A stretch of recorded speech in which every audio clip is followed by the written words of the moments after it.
ਅੱਜ ਦੀ ਵੀਡੀਓ ਦਾ ਟਾਈਟਲ ਹੈਗਾ Indian media shocking debate on Pakistan's future. ਦੇਖ ਲੈਣੇ ਕਿ ਅੱਜ ਦੀ ਵੀਡੀਓ ਵਿੱਚ ਆਪਾਂ ਨੂੰ ਕੀ ਕੁਝ ਦੇਖਣ ਨੂੰ ਮਿਲਦਾ ਤੇ ਇੰਡੀਅਨ ਮੀਡੀਆ ਦਾ ਕੀ ਰਿਐਕਸ਼ਨ ਹੋਣ ਵਾਲਾ, ਕੀ ਡਿਬੇਟ ਹੋ ਰਹੀ ਹੈ ਵੀ ਪਾਕਿਸਤਾਨ ਦੇ ਫਿਊਚਰ ਤੇ ਇੰਡੀਆ ਦੇ ਵਿੱਚ ਬੈਠੇ ਮੀਡੀਆ ਦੇ ਜਿਹੜੇ ਬਸ਼ਿੰਦੇ ਆ ਉਹਨਾਂ ਦੇ ਦੁਆਰਾ।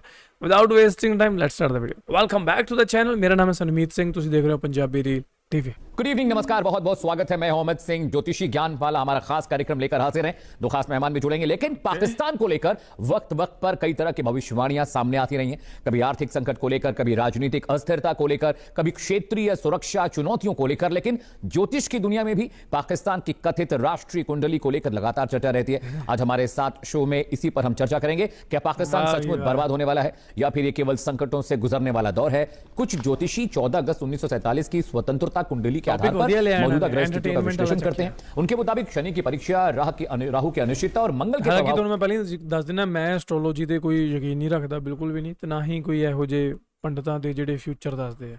को पाकिस्तान के राजनीतिक आर्थिक सुरक्षा हालात से जोड़कर देखा जा रहा है। कुछ विशेषज्ञ मानते हैं कि यह समय चुनौतियों, दबाव और बड़े फैसलों का हो सकता है। वहीं कई ज्योतिषी ये भी कहते हैं कि किसी देश के पूर्ण विनाश की भविष्यवाणी करना उचित नहीं है। ग्रह कठिन दौर के बाद सुधार तथा पूर्ण निर्माण के अवसर भी दिखाते हैं। हालांकि ये याद रखना जरूरी है कि देशों की कुंडली और ग्रहों के आधार पर किया गया विश्लेषण ज्योतिषीय मान्यताओं पर आधारित होता है, न कि किसी वैज्ञानिक या आधिकारिक भविष्यवाणी पर। आज हम समझेंगे कि पाकिस्तान की कथित कुंडली में क्या संकेत देखे जा रहे हैं। शुरू करो, कंट्रोल नहीं हो रहा, गल्ला घट करो। आप चीजें मैंने बताई तो कर देंगे तो पाकिस्तान की कुंडली आपको क्लियर दिखाई देगी। ये वृषभ लग्न की कुंडली निर्माण हुई थी जब पाकिस्तान का फॉर्मेशन हुआ था, आजादी उसे मिली थी, उस समय ये कुंडली बनी है। और वृषभ लग्न की कुंडली है, लग्न में ही वैसे कमाल दी गल है, ਅੱਜ तक यही देखिਆ ਸੀ ਇਨਸਾਨਾਂ ਦੀਆਂ ਕੁੰਡਲੀਆਂ ਹੁੰਦੀਆਂ, ਪਰ ਦੇਸ਼ਾਂ ਦੀਆਂ ਵੀ ਕੁੰਡਲੀਆਂ ਹੁੰਦੀਆਂ। ਬਈ ਇਹ ਮੈਨੂੰ ਨਹੀਂ ਪਤਾ ਸੀ, ਇਹ ਅੱਜ ਦੀ ਵੀਡੀਓ ਦੇ ਵਿੱਚ ਐਕਸਕਲੂਸਿਵਲੀ ਮੈਨੂੰ ਜਿਹੜਾ ਪਤਾ ਲੱਗ ਰਿਹਾ। बैठे हुए हैं, जिसके लग्न में राहु बैठे हुए हो उसका दिमाग बहुत खराब रहता है और उसके जीवन में अस्थिरता रहती है। पाकिस्तान की कुंडली पूर्ण रूप से काल सर्पदोष से ग्रसित है और इसके द्वितीय भाव में चंद्रमा और मंगल बैठे हुए हैं, वो भी मिथुन राशि पे। कहते हैं मिथुन राशि के ना मंगल बढ़िया ना चंद्रमा, इसके दोनों ग्रह खराब है। हमेशा पाप कर्म में लिप्त रहेगा, हमेशा अधर्म के कार्य करेगा, कभी भी धर्म यहाँ पनपेगा नहीं। अपने नागरिकों धर्म पनपेगा नहीं, इस्लाम धर्म हैगा उधर, धार्मिक काम ही ਹੁੰਦੇ ਆ। ਪਾਕਿਸਤਾਨ ਵਿੱਚ ਜਦੋਂ ਰਮਜ਼ਾਨ ਆਉਂਦਾ, ਰੋਜ਼ੇ ਰੱਖੇ ਜਾਂਦੇ ਆ, ਕਿੰਨਿਆਂ ਲੋਕਾਂ ਨੂੰ ਭੁੱਖਿਆਂ ਨੂੰ ਲੰਗਰ ਛਕਾਇਆ ਜਾਂਦਾ ਹੈ। ਪੁੰਨ ਦੇ ਕੰਮ ਨਹੀਂ ਇਹ के लिए भी बहुत खराब रहेगा। इस देश का गठन तो हो गया, लेकिन ये देश कभी स्थिर नहीं रहने वाला। इस देश को मैं कहता हूं विलीन करवा करके और पुनः भारत में मिला देना चाहिए, तभी ये पाकिस्तान का कुछ हो सकता है। क्योंकि इनके तीसरे भाव में बुध आदित्य योग का निर्माण होता है, जो इनको एक वक्ता बनाता है। लेकिन ये जो बुधादित्य योग का तीसरे भाव में निर्माण होता है, ये कहता है कि अगर ये अपने सहोदर भाई से मिल जाए वापस जाकर के, तो जाकर के इनका बेड़ा गर्क वापस इनका बंटाधार हो जाएगा। देखा जाए अगर दोबारा से हो जाएगा इनके गोचर कुंडली में, तो भारत अभी हावी होगा इनके ऊपर। और हावी हुआ भी, मैंने एक बात कही थी कि देखिएगा 16 मई से लेकर के 14 जून के बीच में भारत कहीं ना कहीं पाकिस्तान के ऊपर बहुत हावी दिखाई देगा। हमजा बुरहान मारा गया कि नहीं? 21 मई को हमजा बुरहान पाकिस्तान के अंदर मारा गया। 3 आतंकवादी पाकिस्तान के जम्मू कश्मीर में घेर लिए गए और दिल्ली में उपद्रव मचाने आए थे ना। ये देखिए, आपकी कुंडली भले वृषभ लग्न की हो, हमारे भारत भाई ने चलो बिल्कुल सही गल कही है, इन्फॉर्मेशन सही ਦਿੱਤੀ ਹੋਣੀ ਹੈ।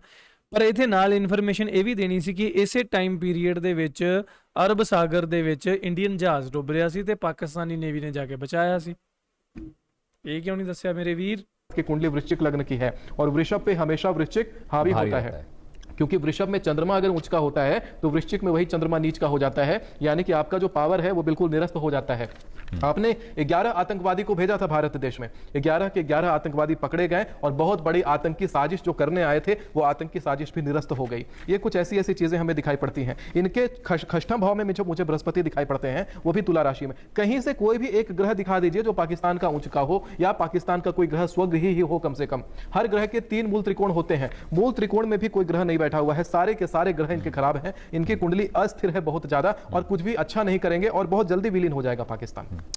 राजपुरोहित माधुर जी भी मेरे साथ है। राजपुरोहित जी, जैसा कि सुमित बता रहे हैं कि पाकिस्तानी कुंडली बेहद खराब है और अगर भारत के साथ मेल मिलाप हो जाए, हमारे में शामिल हो जाए, तो शायद थोड़ा सा मामला ठीक हो सकता है। फिलहाल पाकिस्तान में 2-3 बहुत मुश्किल चीजें हैं। वो आर्थिक तंगी से जूझ रहा है, आतंकवादियों की वजह से पूरी दुनिया में उसकी थू-थू हो रही है। भारत ने ऑपरेशन सिंदूर पार्ट 1 किया, पार्ट 2 की भी गुंजाइश, आशंका बन रही है कि दोबारा भारत कार्रवाई कर सकता है। क्या पाकिस्तान की कुंडली के लिहाज से राजपुरोहित जी, पाकिस्तान बतौर देश, एज ए देश, क्या बहुत दिन तक सर्वाइव नहीं कर सकता? आपको ऐसा लगता है? अभी तो स्थिति सामान्य चल ही रही है। एक आर्थिक तौर पर भी उसको बहुत सारे देश उसकी मदद में आ रहे हैं। और मुझे लगता है वैश्विक संकट के अंतर्गत पाकिस्तान की परिस्थितियां जो बाह्य दृष्टि से देखने को मिल रही हैं, एक डिजिटल और चैनलों के माध्यम से, उसमें बलिष्ठता दिख रही है। लेकिन जो भारत और निकट सीमावर्ती जो स्थान है भारत और पाकिस्तान से संबंधित, उन गतिविधियों में जैसा कि अभी सुमित जी बता भी रहे थे कि 12 मई के बाद से जो परिवर्तन देखने को मिल रहा है वो लेकर के अक्टूबर तक, यानी 16 अक्टूबर के बीच में कुछ न कुछ परिस्थिति ऐसी आएगी। मैं पूर्व भी आपके ही चैनल पे और इसी शो पर हमने एक बार जो है ये संकेत भी दिया था कि सिंदूर 2 के लिए भी परिस्थितियां अनुकूल हो रही हैं। हो सकता है कि परिस्थिति ऐसी हो कि आतंकवादी घटनाएं कहीं ना कहीं हो, लेकिन इसमें एक चीज समझने योग्य है।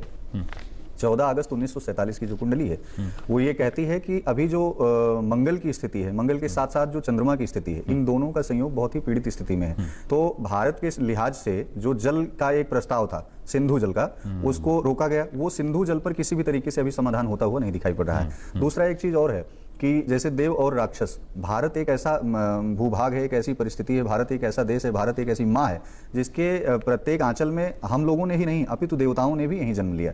तो वस्तुतः धार्मिक पक्ष है, यह धर्म से है। वहां मानव है, क्या वहां अधर्म है? वहां भी बहुत सारी देवी देवताओं के मंदिर हैं, लेकिन राक्षसों द्वारा क्रूरता हो रही है। तो धर्म वहां जीवित स्थिति में है, लेकिन प्रताड़ित स्थिति में है। तो जब जब सत्य सनातन धर्म प्रताड़ित स्थिति में आता है, यानी गुरु, तो मिथुन में गुरु अभी 12 मई के बाद जो है, अभी हाल में ही 2 तारीख को, यानी कल ही जो है गुरु का परिवर्तन हुआ है, मिथुन से कर्क में आए हैं। तो गुरु जो है मिथुन राशि में रहते हुए ये परिस्थिति दर्शाते हैं कि अंतरकला और विघटन जैसी स्थिति पाकिस्तान में भी देखने को मिल रही है। जैसे कि बलूचिस्तान एक क्षेत्र है, बलूचिस्तान क्षेत्र के अंतर्गत देखा जाएगा तो विद्रोह वहां जन्म ले सकता है। और आने वाला समय जो अक्टूबर तक है, भारत और पाकिस्तान के समन्वय की जहां तक बात की जाए तो उसमें सिंदूर 2 ऑपरेशन जैसी परिस्थितियों का निर्माण भारत की तरफ से होता हुआ दिखाई पड़ रहा है जी।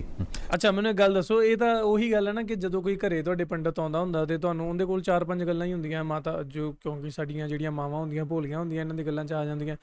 ਤੇ ਉਹ ਮੈਂ ਜਿਹੜੇ ਦਿਖਾਵੇ ਵਾਲੇ ਪੰਡਤ, ਮੈਂ ਸਹੀ ਪੰਡਤਾਂ ਨੂੰ ਨਹੀਂ ਕਹਿ ਰਿਹਾ, ਜਿਹੜੇ ਪਖੰਡਵਾਦੀ ਤੇ ਜਿਹੜੇ ਵਹਿਮ ਭਰਮ ਫੈਲਾਉਣ ਵਾਲੇ ਤੇ ਜਿਹੜੇ ਸਿਰਫ ਲੁੱਟਣ ਵਾਲੇ ਆ, ਤਾਂ ਉਹ ਆ ਕੇ ਕਹਿੰਦੇ ਹੁੰਦੇ ਆ ਕਿ ਤੁਹਾਡੇ ਬੱਚੇ ਦਾ ਬਈ ਬਾਹਰ ਦਾ ਵੀਜ਼ਾ ਲੱਗਣ ਵਾਲਾ ਹੈ, ਤੁਸੀਂ ਕਮਾਉਣੇ ਤਾਂ ਐ ਪਰ ਘਰੇ ਟਿਕਦਾ ਨਹੀਂ, ਤੁਹਾਡੇ ਘਰਾਂ 'ਚ ਦੁੱਖ ਤਕਲੀਫਾਂ ਬੜੀਆਂ, ਤੁਸੀਂ ਬੜਿਆਂ ਦਾ ਕੀਤਾ ਪਰ ਕਿਸੇ ਨੇ ਤੁਹਾਡਾ ਨਹੀਂ ਕੀਤਾ, ਤੁਹਾਡੇ ਰਿਸ਼ਤੇਦਾਰ ਨਹੀਂ ਚੰਗੇ, ਕੋਈ ਤਾਂ ਤੁਹਾਡਾ ਮਾੜਾ ਸੋਚਦਾ ਹੈ। ਤਾਂ ਇਹ ਰਿਲੇਟੇਬਲ ਗੱਲਾਂ ਭਾਈ ਹਰ ਇੱਕ ਬੰਦੇ ਦੇ ਲਈ, ਹਰ ਇੱਕ ਫੈਮਿਲੀ ਦੇ ਲਈ ਰਿਲੇਟੇਬਲ ਗੱਲਾਂ ਜਿਹੜੀਆਂ ਇਹਨਾਂ ਨੂੰ ਪਤਾ ਹੀ ਹੁੰਦੀਆਂ। ਤਾਂ ਇੱਕ ਪੰਡਤ ਜਿਹੜਾ ਇਦਾਂ ਕਰਕੇ ਉਹਨੂੰ ਫਸਾ ਲੈਂਦਾ। ਹੁਣ ਮੈਂ ਇਹ ਗੱਲ ਤੁਹਾਨੂੰ ਕਿਉਂ ਦਿੱਤੀ ਐਗਜ਼ਾਮਪਲ, ਉਹ ਇਸ ਕਰਕੇ ਕਿਉਂਕਿ ਜਿਹੜੀ ਹੁਣ ਆਪਰੇਸ਼ਨ ਸਿੰਦੂਰ ਦੀ ਗੱਲ ਕਿ ਇਹ ਇੱਥੇ ਦਾਅਵੇ ਕਰ ਰਹੇ ਆ ਬੈਠ ਕੇ ਕਿ ਨਹੀਂ ਹੋਏਗਾ, ਉਹ ਇਹਨਾਂ ਦੇ ਕਹਿਣ ਤੇ, ਪਰ ਇਹਨਾਂ ਨੂੰ ਇਹ ਨਹੀਂ ਪਤਾ ਕਿ ਦਿਨ ਰਾਤ ਤਾਂ ਖਬਰਾਂ ਹੀ ਉਹੀ ਚੱਲਦੀਆਂ, ਉੱਥੋਂ ਵੇਖ ਕੇ ਤਾਂ ਇਹ ਬੋਲੀ ਜਾਂਦੇ ਆ ਕਿ ਆਹ ਚੀਜ਼ ਹੋਣੀ ਹੈ, ਠੀਕ ਹੈ। ਤੇ ਬਾਕੀ ਜਿਹੜੀਆਂ ਹੋਰ ਗੱਲਾਂ ਹੋਈਆਂ, ਕੋਈ ਵੀ ਨਵੀਂ ਗੱਲ ਤਾਂ ਇਹਨਾਂ ਨੇ ਦੱਸੀ ਨਹੀਂ, ਨਾ ਹੀ ਕੋਈ ਭਵਿੱਖਬਾਣੀ ਕੀਤੀ ਹੈ। ਤੇ ਬਾਕੀ ਇਨਸਾਨਾਂ ਦੀਆਂ ਕੁੰਡਲੀਆਂ ਹੁੰਦੀਆਂ ਸੀ ਮੰਨਿਆ, ਇੱਥੇ ਤਾਂ ਬਈ ਬਾਕੀ ਤੁਸੀਂ ਥੱਲੇ ਕਮੈਂਟ ਕਰਕੇ ਦੱਸਿਓ ਕਿ ਜਿਹੜੇ ਆਪਣੇ ਸੋਲਰ ਸਿਸਟਮ ਦੇ ਗ੍ਰਹਿ ਹੈ, ਕੀ ਇਹ ਤੁਹਾਡਾ ਫਿਊਚਰ ਤੈਅ ਕਰ ਸਕਦੇ ਆ ਕਿ ਤੁਹਾਨੂੰ ਜੋਬ ਲੱਗਣੀ है कि नहीं, थोड़ा बाहरला वीज़ा लगना है कि नहीं।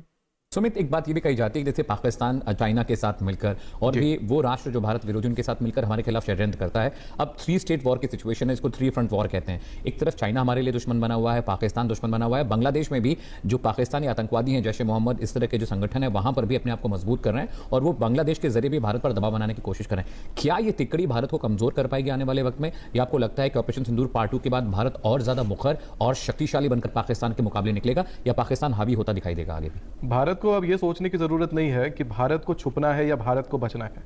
अब पाकिस्तान को ये सोचने की आवश्यकता है कि पाकिस्तान खुद को अबे कैसे यार फिर वही गोदी मीडिया वाली गल ही कर रहे तू। तेनू जो पत्रकार ने सवाल पूछा तू वो दस ना।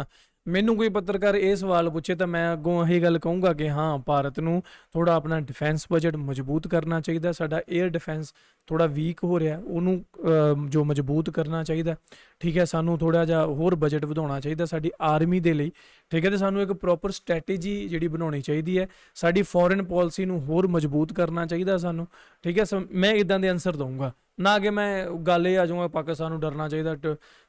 ਪਾਕਿਸਤਾਨ ਡਰੂਗਾ ਤਾਂ ਨਾ ਜੇ ਤੁਹਾਡੇ ਕੋਲ ਕੋਈ ਵਧੀਆ ਹਥਿਆਰ ਹੋਣਗੇ, ਉਹ ਤੁਹਾਡੇ ਤੋਂ ਵੀ ਉੱਤੇ ਪਹੁੰਚਣ ਵਾਲੇ ਹੈ। 5th ਜਨਰੇਸ਼ਨ ਉਹਨਾਂ ਕੋਲ ਜੈਟ ਪਹੁੰਚਣ ਵਾਲਾ, ਠੀਕ ਹੈ। ਤੁਸੀਂ ਸਿਰਫ ਗੱਲਾਂ ਹੀ ਹਵਾਬਾਜ਼ੀਆਂ ਹੀ ਚੱਲਣ ਡੀਆਂ चाहे, क्योंकि 16 जून से 14 जुलाई 2026 एक ऐसी अवधि आने वाली है जिस अवधि में यही पाकिस्तानी संगठन वाले लोग जम्मू कश्मीर में किसी तरह का उपद्रव मचाएंगे दिखाई पड़ता है। और जम्मू कश्मीर में सैन्य संघर्ष शुरू होगा। इसी सैन्य संघर्ष में लोग सड़कों पे उतरेंगे, लोग पथराव करेंगे और वो पथराव कहीं ना कहीं से ऑपरेशन सिंदूर 2.0 को जन्म देगा। ये तिथि क्या आपको लग रही है? 16 जून से 14 जुलाई 2026 याद रखियो भाई, मिलिट्री एक्शन बहुत जबरदस्त होने वाला है और भारत पाकिस्तान के बीच में बहुत सारा ताना बाना जो है वो खराब होने वाला है। ਜੇ ਨਾ ਹੋਇਆ ਨਾ ਇਹਨੂੰ ਜਾ ਕੇ ਫੜ ਲੈਣਾ ਆਪਾਂ ਸਾਰਿਆਂ ਨੇ। सकता है लड़ जाएं आपस में और उसमें भारत ही हावी रहेगा, क्योंकि मैंने बोला कि यही देखिए पाकिस्तान का जन्म हुआ था वृषभ लग्न में, लेकिन आज जो गोचर कुंडली चल रही है, जब ये चर्चा भी उठ रही है, तो वृश्चिक लग्न है, यानी भारत हावी है पाकिस्तान के ऊपर। बृहस्पति कर्क में प्रवेश कर चुके हैं। पता है बृहस्पति कर्क में प्रवेश करना यानी इनके तीसरे भाव में गोचर करना। इनके तीसरे भाव में पहले से सूर्य का पावर है, पहले से बुध का पावर है, और वहां बृहस्पति का संयोजन लगना यानी कि सूर्य और बृहस्पति एक साथ आना। शुक्र वहीं पर गोचर करके बैठे हुए हैं, वहां पर भी बृहस्पति का एक साथ आना, गज लक्ष्मी योग का बनाना भारत के हिसाब से भारत को और पावर देगा। क्योंकि ਸੋ ਮਿੱਤਰੋ ਗੱਲ ਸਾਰੀ ਤੁਹਾਡੇ ਹੱਥ 'ਚ ਹੈ। ਚਾਹੇ ਤੁਸੀਂ ਇੰਡੀਆ ਤੋਂ ਵੀਡੀਓ ਦੇਖ ਰਹੇ ਹੋ, ਚਾਹੇ ਤੁਸੀਂ ਪਾਕਿਸਤਾਨ ਤੋਂ ਵੀਡੀਓ ਦੇਖ ਰਹੇ ਹੋ, ਤੁਸੀਂ ਮੈਨੂੰ ਥੱਲੇ ਕਮੈਂਟ ਕਰਕੇ ਦੱਸਿਓ ਕਿ ਕੀ ਤੁਸੀਂ ਇਹਨਾਂ ਗੱਲਾਂ ਦੇ ਵਿੱਚ ਜਿਹੜਾ ਯਕੀਨ ਰੱਖਦੇ ਹੋ ਕਿ ਨਹੀਂ। ਦੇਖੋ ਮੈਂ ਤਾਂ ਨਹੀਂ ਰੱਖਦਾ, ਮੈਂ ਤਾਂ ਤੁਹਾਨੂੰ ਸਿੱਧਾ ਦੱਸ ਦਿੰਦਾ।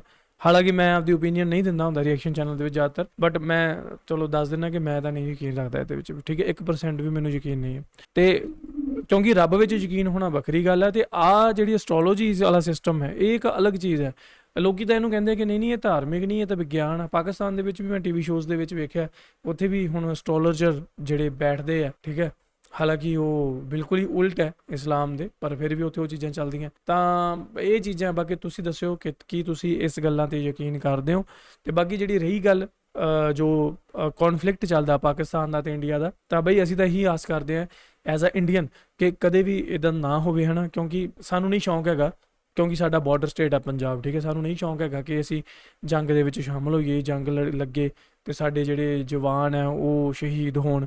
ਅਸੀਂ ਨਹੀਂ ਚਾਹੁੰਦੇ ਯਾਰ, ਕਾਹਦੇ ਵਾਸਤੇ ਉਹ ਉਹਨਾਂ ਨੂੰ ਉੱਧਰ ਖੁਸ਼ ਰਹਿਣ ਦਿਓ, ਅਸੀਂ ਆਪਣੇ ਖੁਸ਼ ਆਂ, ਇੱਧਰ ਗੱਲ ਖਤਮ, ਹੈ ਨਾ। ਅਸੀਂ ਆਪਦੇ ਦੇਸ਼ ਦਾ ਵਿਕਾਸ ਕਰੀਏ, ਆਪਦੇ ਦੇਸ਼ ਲਈ ਕੁਛ ਅਸੀਂ ਇਹੋ ਜਿਹਾ ਕਰੀਏ ਕਿ ਜਿਹੜਾ ਲੋਕੀ ਸਾਨੂੰ ਕਹਿਣ ਕਿ ਹਾਂ ਵੀ ਇੰਡੀਆ ਦੇ ਵਿੱਚ ਤਾਂ ਬਹੁਤ ਵਧੀਆ ਚੀਜ਼ਾਂ ਹੋਣੀਆਂ, ਹੈ ਨਾ। ਨਾ ਕਿ ਜਿਹੜੇ ਲੋਕੀ ਸਿਵਿੰਗ ਸੈਂਸ ਦੇ ਨਾਮ 'ਤੇ ਇੰਡੀਆ ਨੂੰ ਆਨਲਾਈਨ ਟਰੋਲ ਕੀਤਾ ਜਾਂਦਾ, ਠੀਕ ਹੈ। ਫੋਰਨਰਸ ਬਹੁਤ ਟਰੋਲ ਕਰਦੇ ਆ ਇੰਡੀਅਨ ਸਿਵਿਕ ਸੈਂਸ 'ਤੇ। ਤਾਂ ਸਾਨੂੰ ਚਾਹੀਦਾ ਕਿ ਸਾਨੂੰ ਇੱਧਰ ਧਿਆਨ ਦੇਣਾ ਚਾਹੀਦਾ ਸਾਨੂੰ ਆਪਦੇ ਲੋਕਾਂ ਨੂੰ, ਕਿ ਅਸੀਂ ਬਈ ਲੋਕਾਂ ਦੇ ਵਿੱਚ ਹੀ ਘੱਟੋ ਘੱਟ ਵਧੀਆ ਸਿਵਿਕ ਸੈਂਸ ਜਿਹੜੀ ਹੈ ਪੈਦਾ ਕਰ ਦਈਏ। ਸਾਡੇ ਤਾਂ ਇੱਥੇ ਆਏ ਆ ਕਿ ਜੇ ਕੋਈ ਟਰੱਕ ਦਾ ਐਕਸੀਡੈਂਟ ਹੋ ਜਾਂਦਾ, ਟਰੱਕ ਦੇ ਵਿੱਚ ਮੰਨ ਲਓ ਜੂਸ ਦੀ ਬੋਟਲਸ ਆ, ਤੇ ਉਹ ਜੂਸ ਦੀਆਂ ਬੋਟਲਾਂ ਚੱਕ ਕੇ ਲੈ ਜਾਂਦੇ ਆ। ਪਿੱਛੇ ਜੇ ਚਾਈਨਾ ਦੇ ਵਿੱਚ ਕੋਈ ਇੱਦਾਂ ਦਾ ਐਕਸੀਡੈਂਟ ਹੋਇਆ, ਟਰੱਕ ਦੇ ਵਿੱਚ ਪਤਾ ਨਹੀਂ ਕੀ ਸੀਗਾ, ਸੇਬ ਸੀਗੇ, ਪਤਾ ਨਹੀਂ ਕੀ ਸੀਗਾ। ਉਹ ਜਿੰਨੇ ਵੀ ਉੱਥੇ ਆਸ-ਪਾਸ ਲੋਕ ਸੀ ਸਾਰਿਆਂ ਨੇ ਉਹਨੂੰ ਡੱਬਿਆਂ ਦੇ ਵਿੱਚ ਦੁਬਾਰਾ ਤੋਂ ਪੈਕ ਕੀਤਾ, ਉਹਨਾਂ ਡੱਬਿਆਂ ਨੂੰ ਟਰੱਕ ਦੇ ਵਿੱਚ ਲੋਡ ਕੀਤਾ। ਇਹਨੂੰ ਕਹਿੰਦੇ ਆ ਸਿਵਿਕ ਸੈਂਸ। ਤੇ ਇਹੀ ਜੇ ਸਾਡੇ ਇੰਡੀਆ ਦੇ ਵਿੱਚ ਹੋਇਆ ਹੋਵੇ ਤੇ ਲੋਕੀ ਚੱਕ ਕੇ ਭੱਜ ਜਾਂਦੇ ਆ ਆਪਦੇ ਘਰਾਂ ਨੂੰ। ਆ ਪਰਸੋਂ ਚੌਥੇ ਦੀ ਵੀਡੀਓ ਹੈ, ਸਾਡਾ ਰਾਸ਼ਟਰੀ ਪਕਸ਼ੀ ਹੈ ਮੋਰ, ਪੀਕੌਕ ਨੈਸ਼ਨਲ ਬਰਡ, ਠੀਕ ਹੈ। ਇੱਕ ਮੋਰ ਨਾਲ ਐਕਸੀਡੈਂਟ ਹੋ ਜਾਂਦਾ ਸੜਕ ਤੇ, ਇੱਕ ਮੋਟਰਸਾਈਕਲ ਵਾਲਾ ਨਾ ਮੋਰ ਦੇ ਉੱਤੇ ਚੜਾ ਦਿੰਦਾ, ਤੇ ਸਾਡੇ ਦੇਖ ਲਓ ਸਿਵਿਕ ਸੈਂਸ ਵਾਲੇ ਮੋਰ ਦੇ ਪੰਖ ਚੱਕ ਕੇ ਲੈ ਕੇ ਜਾ ਰਹੇ। ਮੋਰ ਹਜੇ ਜਿੰਦਾ ਹੈ, ਉਹਦੇ ਪੰਖ ਤੋੜ ਕੇ ਲੈ ਕੇ ਜਾ ਰਹੇ। ਦੱਸੋ ਤੁਸੀਂ ਫਿਰ ਗੱਲਾਂ ਕਰਦੇ ਹੋ ਕਿ ਹਮ ਪਾਕਿਸਤਾਨ ਕੋ ਮਾਰ ਦੇਂਗੇ, ਉਹ ਪਾਕਿਸਤਾਨ ਨੂੰ ਫਿਰ ਮਾਰ ਲਿਓ, ਪਹਿਲਾਂ ਆਪਦੀ ਸਿਵਿਕ ਸੈਂਸ ਸਹੀ ਕਰ ਲਓ। ਮੋਰ ਹਜੇ ਜਿੰਦਾ, ਉਹਨੂੰ ਹਜੇ ਸਾਡਾ ਰਾਸ਼ਟਰੀ ਪਕਸ਼ੀ ਹੈ ਯਾਰ, ਉਹਨੂੰ ਬਚਾਉਣ ਦੀ ਬਜਾਏ ਤੁਸੀਂ ਉਹਦੇ ਇੱਕ ਅੰਧ ਵਿਸ਼ਵਾਸ ਵਾਲੀਆਂ ਜਿਹੜੀਆਂ ਚੀਜ਼ਾਂ ਕਿ ਮੋਰ ਦਾ ਪੰਖ ਲੈ ਲਓ, ਘਰ ਦੇ ਵਿੱਚ ਆ ਹੋ ਜਾਂਦਾ, ਤੁਸੀਂ ਉਹ ਪੰਖ ਚੋਰੀ ਕਰਕੇ ਲੈ ਕੇ ਜਾ ਰਹੇ ਹੋ। ਆਏ ਨਹੀਂ ਕਿ ਅਸੀਂ ਉਹਦੀ ਜਾਨ ਬਚਾ ਲਈਏ। ਰਾਸ਼ਟਰੀ ਪਕਸ਼ੀ ਸਾਡਾ ਨੈਸ਼ਨਲ ਬਰਡ, ਠੀਕ ਹੈ। ਸਿਵਿਕ ਸੈਂਸ ਦੀ ਮੈਂ ਗੱਲ ਕਰ ਰਿਹਾ, ਥੋੜਾ ਜਿਹਾ ਸੁਧਰ ਜਾਓ। ਇਹ ਐਵੇਂ ਮੀਡੀਆ ਦੇ ਮਗਰ ਲੱਗ ਕੇ ਸਾਰਾ ਧਿਆਨ ਆਪਦਾ ਇਹੀ ਨਾ ਲਾਈ ਚੱਲੋ ਕਿ ਪਾਕਿਸਤਾਨ ਨੂੰ ਮਾਰ ਦਾਂਗੇ, ਪਾਕਿਸਤਾਨ ਨੂੰ ਉਜਾੜ ਦਾਂਗੇ। ਨਹੀਂ, ਥੋੜਾ ਧਿਆਨ ਆਪਣੇ ਦੇਸ਼ ਵੱਲ, ਆਪਣੇ ਘਰ ਵੱਲ ਵੀ ਲਾ ਲਓ ਕਿ ਅਸੀਂ ਇਹਨੂੰ ਸੋਹਣਾ ਕਿੱਦਾਂ ਬਣਾ ਲਈਏ, ਠੀਕ ਹੈ ਜੀ। ਸੋ ਇਹ ਸੀ ਅੱਜ ਦੀ ਵੀਡੀਓ, ਤੁਹਾਨੂੰ ਕਿੱਦਾਂ ਲੱਗੀ ਥੱਲੇ ਕਮੈਂਟ ਕਰਕੇ ਮੈਨੂੰ ਪੱਕਾ ਦੱਸਿਓ। ਆਪਾਂ ਮਿਲਾਂਗੇ ਨਵੀਂ ਵੀਡੀਓ 'ਚ, till then make sure hit that subscribe. Punjabi Real TV.